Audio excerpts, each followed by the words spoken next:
And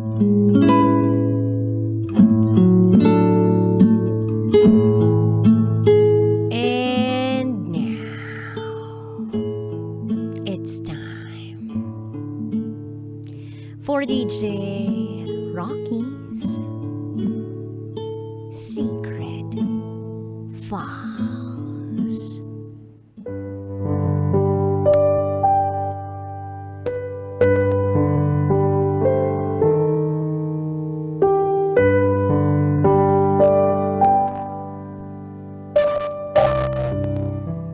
Nakipag-phone sex ako sa taong di naman ako binibigyan ng label.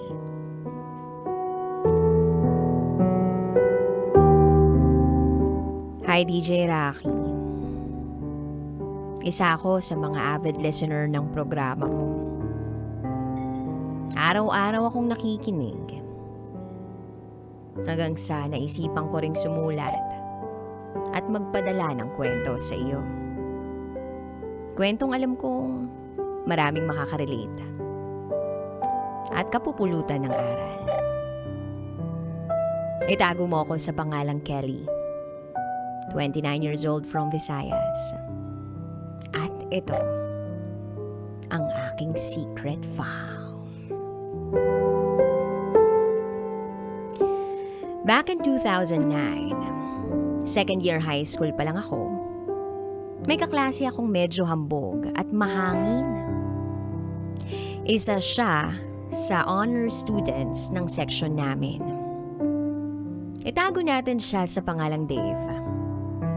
Hindi kami nagkakasundo dahil pakiramdam ko napakahangin niya. Yung tipong hindi naman gwapo. Pero kung umasta, parang lahat ng kaklase naming babae, crush na crush siya. Ganun ang pagkakakilala ko sa kanya. Nababadtrip ako every time na tinitingnan niya ako o ngingiti siya sa akin. Para kaming aso't pusa noon. First year pa nga lang kami, ganun na ako kabadtrip sa kanya. Ewan ko, pero talagang inis na inis ako sa kanya kahit wala siyang ginagawa sa akin.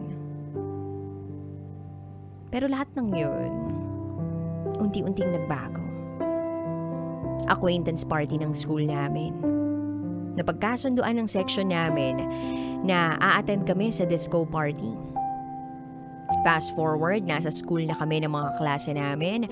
Nandun din si Dave. Habang nag-enjoy lahat sa disco party, nakaupo ako sa gilid.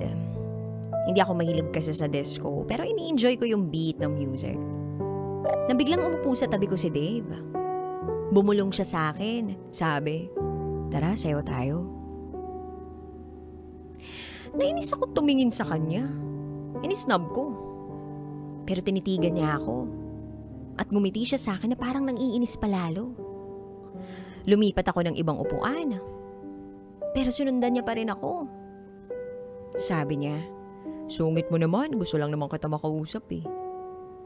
Then I said, "Seryoso? Sa disco party talaga? Ano, magsisigawan tayo?" And then he said, "Di tara, sa labas.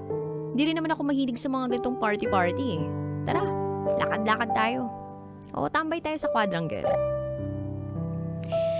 DJ Rocky, ewan ko pero pumayag at sumama ako kay Dave. Tumambay kami sa quadrangle ng eskwelahan. Sobrang tahimik. Kaming dalawa lang ang nandun. And that was the first time na nagkausap kami ni Dave. The unforgettable night kung kailan nagsimula ang lahat. Kung kailan na-prove kong mali pala ang pagkakakilala ko sa kanya. Simula noon naging magkaibigan kami. Nabibigla na lang yung mga kaklase namin kung bakit kami biglang naging close. Parang mga aso't pusa nga kami na hindi magkasundo. Hindi mapaglapit. Then eventually nagkaka-text na kami. Ang sweet niya palang tao. Good listener, masarap kausap, komportableng kasama. Every night, nagkaka-text kami. Hanggang sa nagkaroon na kami ng endearment. Babe yung tawagan namin noon. Sobrang sweet niya sa akin sa text. At kapag nasa school kami, nilalapitan niya ako palagi. Tumatabi siya sa akin. Nag-holding hands kami. Kung gaano siya ka-sweet and caring sa akin sa text, 3 times pa nun. Or times 3 pa yun kapag magkasama kami sa school. para kaming magjowa, DJ Rocky. Hindi nagtagal, nahulog ang loob ko sa kanya. Hindi siya mahirap mahalin dahil napaka-gentleman niya. Nakuha niya ako sa mga titig niya. At para bang nangungusap ang mga mata niya. Hindi man siya ganun kagwapo, pero may charm siya. Malakas ang sex appeal. At ang mas nakaka-attract pa sa kanya ay yung pagiging talentado niya. Magaling maggitara, magaling sa arts, matalino, at napaka-marespeto. Kaya ayun, nahulog ako. Kilig na kilig ako kay Dave. Hanggang sa natagpuan ko na lang ang sarili kong parating nakangiti tuwing kasama ko siya o ka-text ko. Para akong nasa cloud 9. And then nagkaroon kami ng outing sa isang spring resort. Liguan, asaran. Pero si Dave nanatili lang sa tabi ko. Parating nakahawak sa kamay ko. Sino ba namang hindi may in love, diba? So kinabukasan, maaga kaming dumating sa school since meron kaming gardening sa agriculture subject namin. Almost 6 a.m. pa lang dumating na kami sa school. Habang naghihintay sa iba, dinala ako ni Dave sa may fish pond. Umupo kami at pinagmasdan ng sunrise na magka-holding hands. Nakasandal yung ulo ko sa balikat niya. At ayun, napana na talaga ni Cupido ang puso ko. Nag-I love you kami sa isa't isa. At lahat ng ginagawa na magjowa, ginawa na namin sa isa't isa. Label na lang ang kulang. Masaya ako sa kanya kahit walang label. Ang importante sa akin ay parati kami magkasama at nag-e-enjoy kami sa kumpanya ng bawat isa. Kahit minsan tuwing tinutokso kami ng mga kaklase namin, tinatanong kung ano raw kami, ngumingiti lang si Dave at kinikindatan ako. Fast forward Christmas party namin. Bilang si Dave ang class president, nagkaroon siya ng pagkakataon na makapag-speech sa harap namin to properly end the program.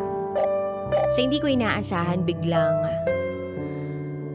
nagsalita si Dave ng, bago tayo umuwi lahat, I just wanna grab this opportunity to give this gift to the special person who makes me smile every day.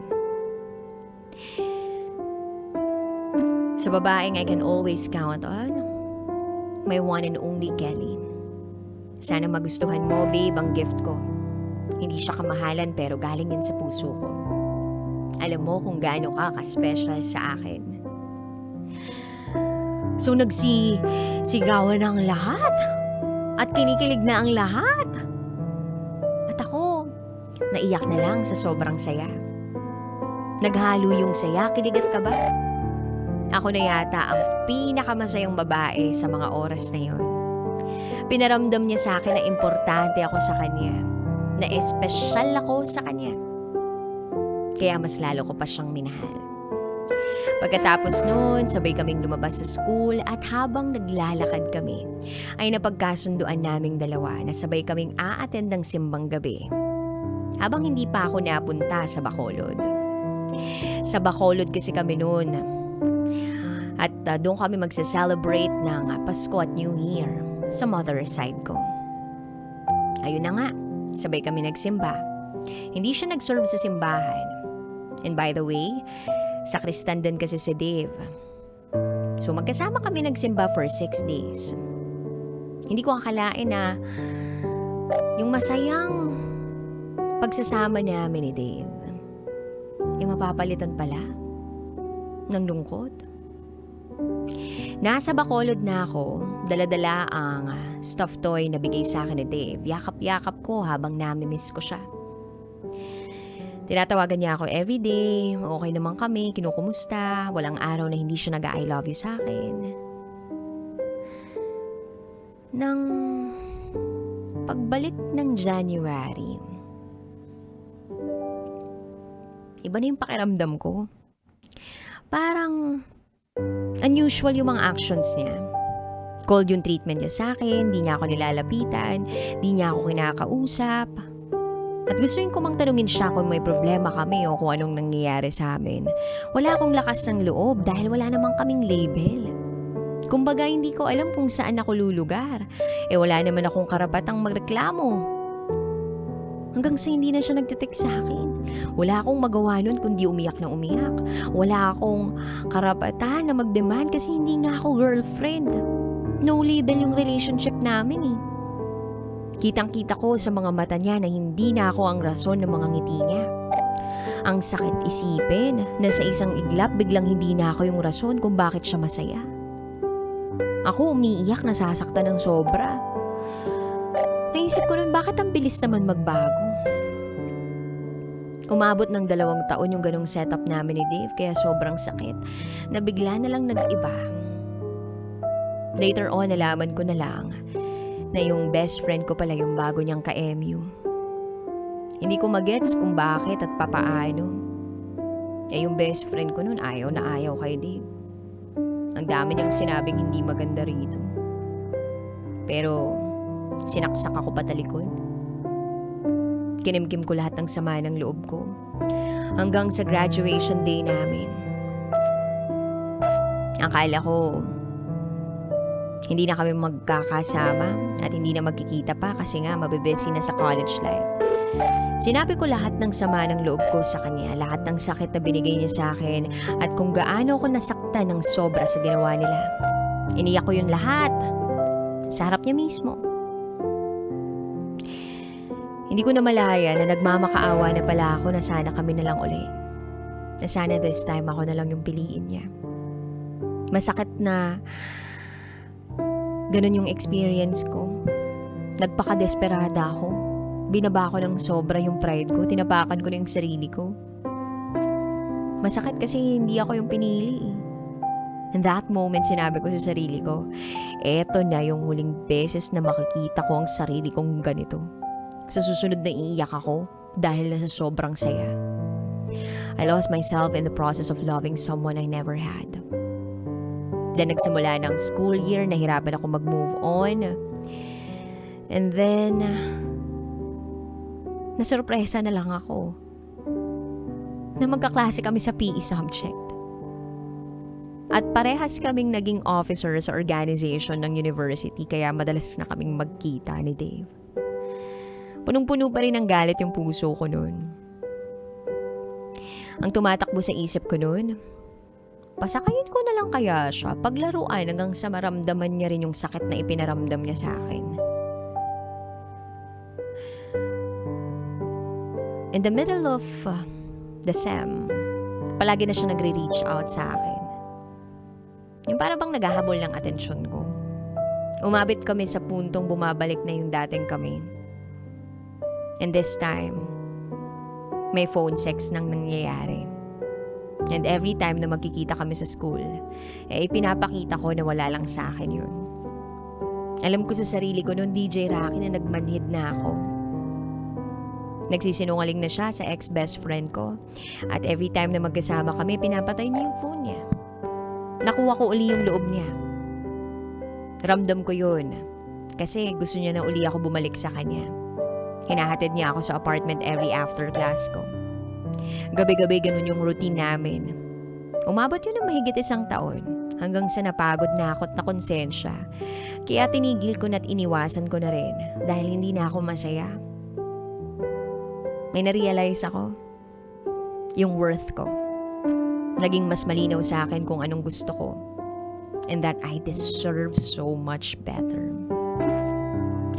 Lumipas sa mga taon, marami akong leksyon na natutunan doon. Marami akong naging realizations. Iba pala talaga pag magpapalamon tayo sa galit, hindi tayo magiging masaya. Yung as in genuine happiness. Dahil may bitterness sa puso eh. Kaya sa mga taong nasa ganitong phase pa ng buhay nila, lalong-lalo na sa mga babaeng nagsisettle sa ganitong klase ng relasyon, please, huwag niyo ibigay lahat. Alamin kung ano ang intensyon ng lalaki para malinaw. Para hindi ka mag-assume at hindi ka masaktan. Huwag na huwag aabusuhin ang sarili over someone na hindi man lang kayang magbigay ng label. Have the courage to leave if the table is no longer serving you. Sa mga nasasaktan pa at nasa moving on process pa ngayon, please know that all your emotions and feelings, valid yan. You only have to deal with it. Acknowledge the pain and embrace it. Letting go may not be easy, pero para maging masaya ulit tayo, para maging buo ulit tayo, dapat mas matutunan nating mahalin ang sarili natin. Patawarin ang mga sarili natin so we can learn to forgive others. Lalo na yung mga taong nasaktan tayo.